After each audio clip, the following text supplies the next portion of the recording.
Hadirin kaum muslimin rahimakumullah. Suatu hari Rasulullah sallallahu alaihi wasallam menemui para sahabat.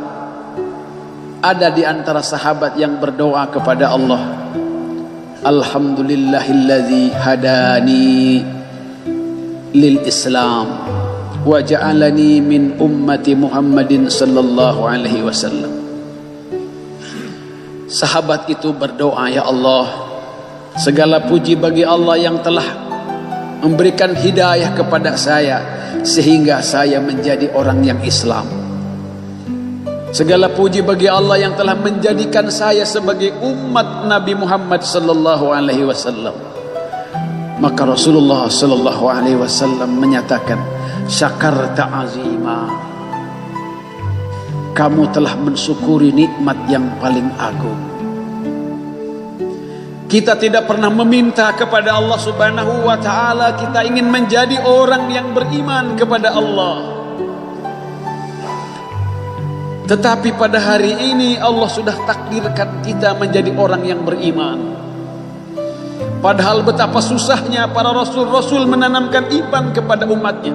Nabi Nuh alaihissalam berjuang ratusan tahun menanamkan iman kepada umatnya, anaknya tidak beriman. Nabi Ibrahim alaihissalam bertahun-tahun memperjuangkan iman, bapaknya tidak beriman. Nabi Lut alaihissalam setiap hari menanamkan iman kepada umatnya, istrinya durhaka, ia tidak beriman. Nabi Musa alaihissalam berjuang tiap hari, tiap malam, dari mulai dengan perkataan yang lemah lembut sampai perkataan yang kasar dengan tantangan berperang. Fir'aun tidak beriman.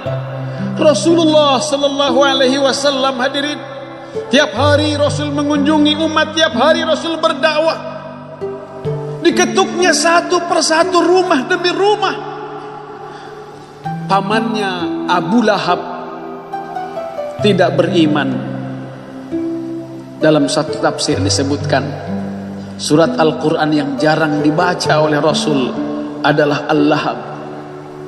Dan para sahabat pun tidak berani membaca surat Al-Lahab di hadapan Rasulullah sallallahu alaihi wasallam. Karena Rasul bersedih, pamannya sendiri, uaknya sendiri tidak beriman. Hadirin, ada berita yang sangat-sangat menarik buat orang-orang yang beriman. Rasulullah sallallahu alaihi wasallam menyatakan bahwa orang yang paling pintar di antara orang-orang yang mukmin adalah aksaruhum zikran lil maut, yaitu adalah orang-orang beriman yang paling sering mengingat kematian. Wa asyaddu istidadan lil maut, dan mereka adalah orang-orang yang paling banyak mempersiapkan kematian.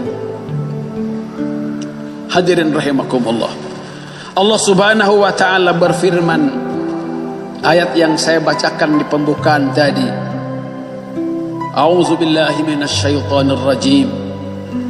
Kullu nafsin za'iqatul maut. Setiap yang bernyawa pasti akan merasakan yang namanya mati. Ini berita yang tidak bisa dipungkiri. Dan kita orang-orang yang beragama, orang-orang yang beriman, sangat yakin, seyakin-yakinnya bahwa kehidupan yang sesungguhnya adalah kehidupan setelah kematian. Berita tentang adanya hidup setelah mati, adanya pembalasan baik dan jelek, surga dan neraka, ini bukan impian, ini bukan ramalan.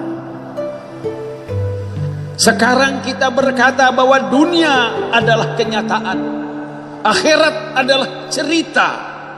Sebentar lagi hadirin, kita akan berkata, dunia hanya cerita, akhirat yang jadi nyata. Hadirin rahimakumullah, kehidupan sesungguhnya adalah setelah kematian. Mati adalah hidup. Karena kata Nabi Shallallahu Alaihi Wasallam menyatakan bahwa setiap orang mati itu tahu siapa yang memandikannya, siapa yang mengkafankannya, siapa yang membawanya nanti ia ke alam kubur atau ke kubur.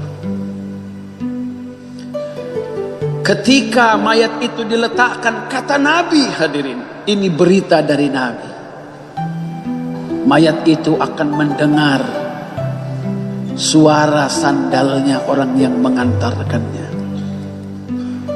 Orang mati itu hidup.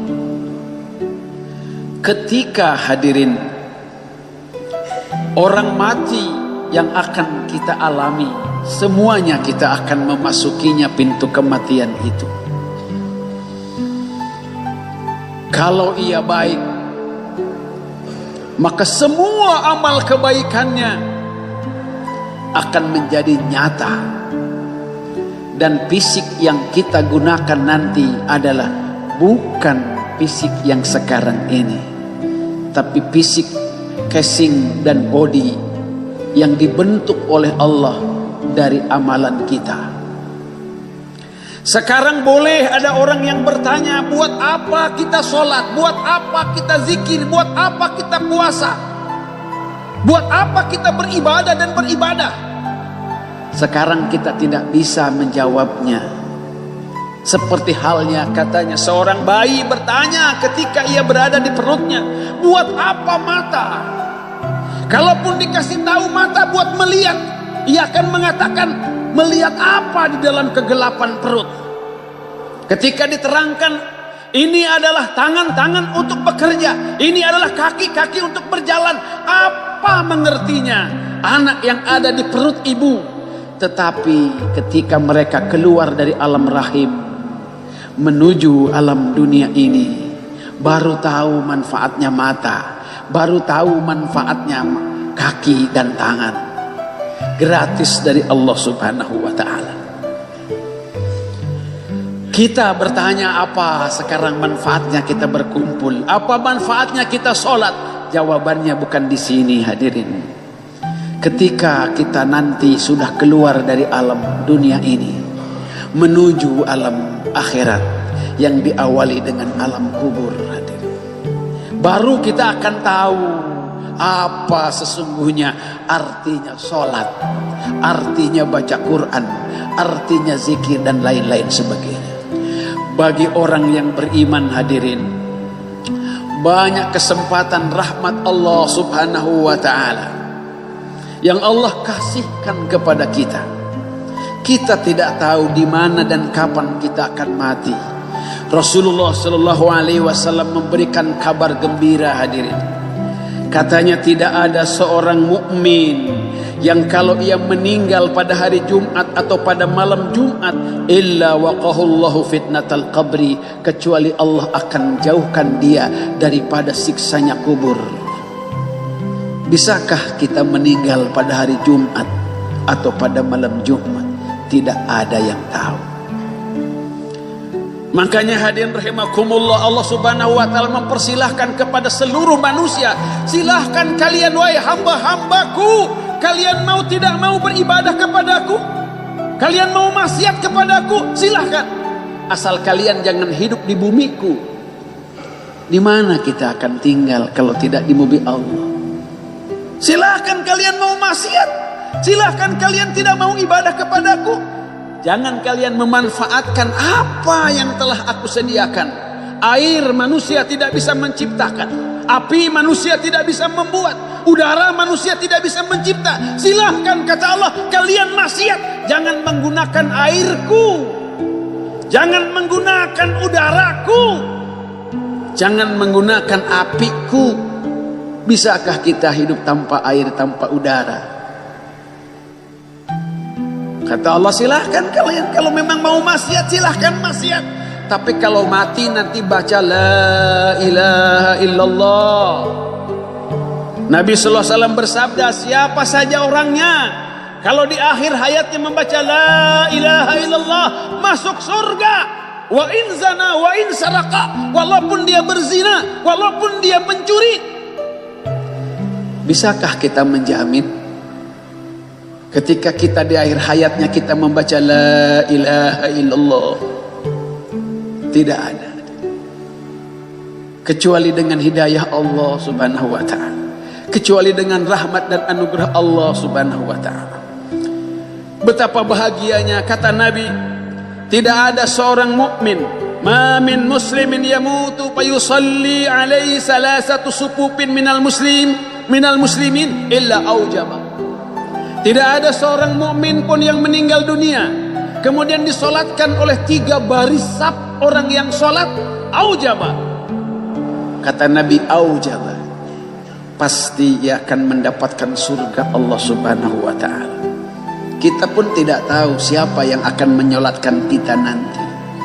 Rasulullah SAW bersabda, ma min rajulin muslimin yamut fayaqumu ala janazatihi 40 rajulan la yusyrikuna billahi syai'a illa syafa'ahumullahu fih.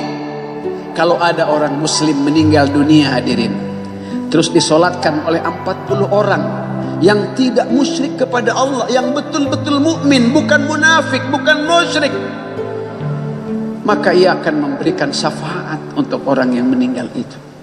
Siapa yang akan menyolatkan kita? Nabi sallallahu alaihi wasallam bersabda, ma min muslimin yamutu fayashhadu lahu salasatu ahli abyad qad qubiltu alaikum qad qabiltu ilmakum bihi wa ghafartu lahu ma la ta'lamun. Kata Nabi sallallahu alaihi wasallam, kalau ada orang mukmin meninggal kemudian disaksikan, diucapkan, diberitakan, diobrolkan oleh keluarganya, oleh tetangganya, kebaikannya, maka pasti Allah akan mengampuninya. Dalam satu riwayat, wajabat. Sahabat bertanya, ya Rasul, apa itu wajabat? Surga. Kita tidak tahu itu semua. Bagaimana kata Rasul sallallahu alaihi wasallam, hadirin? Banyak, ratusan, ribuan, mungkin jutaan orang, hadirin. Orang-orang mukmin yang meninggal dunia kemudian disiksa di alam kuburnya, tetapi oleh Allah dibebaskan siksa alam kuburnya, dimasukkan ia ke dalam ampunannya, diberikan rahmat oleh Allah subhanahu wa ta'ala dengan istighfarnya dan doanya orang-orang yang hidup, yang seiman, yang seagama, hadirin. Jutaan orang itu. Apalagi kalau seorang ibu, seorang bapak meninggal dunia, hadirin. Orang yang meninggal dunia, kalau ibu dan bapaknya, sementara ia punya anak, bakal ia sedih sesedihnya kalau anaknya tidak mau mendoakan dan tidak mau membebaskan ibu bapaknya dari siksa alam kubur, hadirin. Kenapa? Karena doanya diajarkan oleh Allah. Sampainya dan bisa membebaskan daripada siksa kuburnya disampaikan oleh Rasulullah sallallahu alaihi wasallam. Betapa ruginya kalau kita punya anak, kita sekolahkan, kita urus, kita kuliahkan sampai tinggi-tinggi, kita mati disiksa oleh Allah di alam kubur. Anak tidak mampu membebaskan kita dengan doanya, dengan ibadahnya, dengan amal solehnya. Rugi kita, rugi, hadirin. Rugi kita. Nasihat ini untuk saya khususnya dan juga untuk kita semua, hadirin. Terakhir saya sampaikan, ada kaul ulama yang mengatakan ada 2 kerugian yang sangat-sangat akan dirasakan rugi oleh kita semua. Yang pertama adalah lelaki yang tidak pernah sholat ke masjid ketika hidupnya, tapi pas matinya ia masuk ke dalam masjid untuk disolatkan. Sedih sesedihnya. Yang kedua, para wanita yang tidak pernah menutup aurat ketika hidupnya. Ketika matinya ia menutup aurat dengan sempurna dengan kain kafannya. Ini kesedihan dan kesedihan, hadirin. Allahumma a'inna ala zikrika wa syukrika wa husni ibadatik. Ya Allah, bantu kami semuanya agar kami bisa betul-betul melaksanakan ingat dan ibadah kepadamu sebaik-baiknya. Bantu kami, tolong kami ya Allah, agar kami bisa bersyukur kepadamu dengan sebaik-baiknya.